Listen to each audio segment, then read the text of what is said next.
তুমি আমার দিকে তাকাও, স্মৃতির চেতনায় ভেসে উঠুক তোমার অতীত কাহিনী। এবার বলো তুমি কে?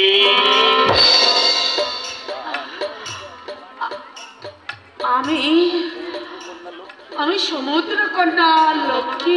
হ্যাঁ হ্যাঁ, তুমি সমুদ্র কন্যা লক্ষ্মী। একদিন তুমি আমি লক্ষ্মী নারায়ণ বৈকুণ্ঠ ধামের সিংহাসনে বসে এই পৃথিবীর মানুষের চিন্তায় বিভোর ছিলাম। হঠাৎ আমার সিংহাসন কেঁপে উঠল। তুমি তখন বললে পৃথিবীতে আমার এক প্রিয় ভক্ত আমাকে ডাকছে।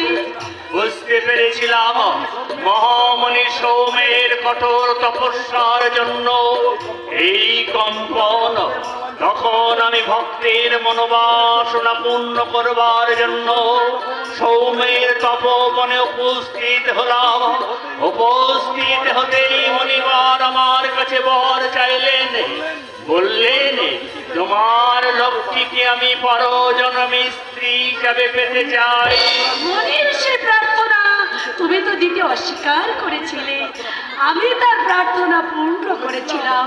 আমি তাকে বলেছিলাম পরজন্মে লক্ষ্মীকে তুমি পত্নী রূপেই পাবে।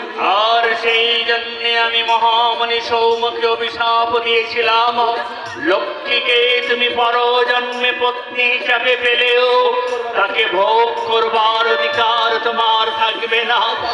তাই দাপর যুগে আয়ান হয়ে জন্ম নিল মহামণি সৌম, আর তুমি এলে রাজা বিষকেতুর কন্যা হয়ে।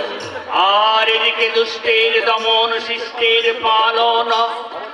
অঘর জন্য বসুদেব পত্নী দেবকীর অষ্টম গর্ভে জন্মগ্রহণ করলো এই কৃষ্ণ নারায়ণ। এই রাবণ লীলা শেষ হলেই লক্ষ্মী নারায়ণ ফিরে যাবে বৈকুণ্ঠ ধামে।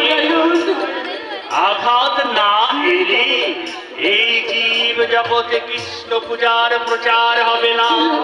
তাই আমি বলছি তুমি যে আমার শক্তির আধার। তাই বুঝি বৃন্দাবন ত্যাগ করে তুমি দ্বারকায় চলে গেছো? তারাই কিশোরী, সবাই দেখেছে আমি বৃন্দাবন ত্যাগ করে দ্বারকায় চলে গিয়েছি, কিন্তু না, আমি আমার কর্তব্য পালনে দ্বারকায় গেলেও আমার কায়া মিশে আছে এই অঞ্চলে, এই মথুরা বৃন্দাবনে, এই ব্রজের জলে স্থলে অনলে অন্তরিক্ষে সর্বত্রই মিশে আছি আমি, মিশে আছে আমার অস্তিত্ব।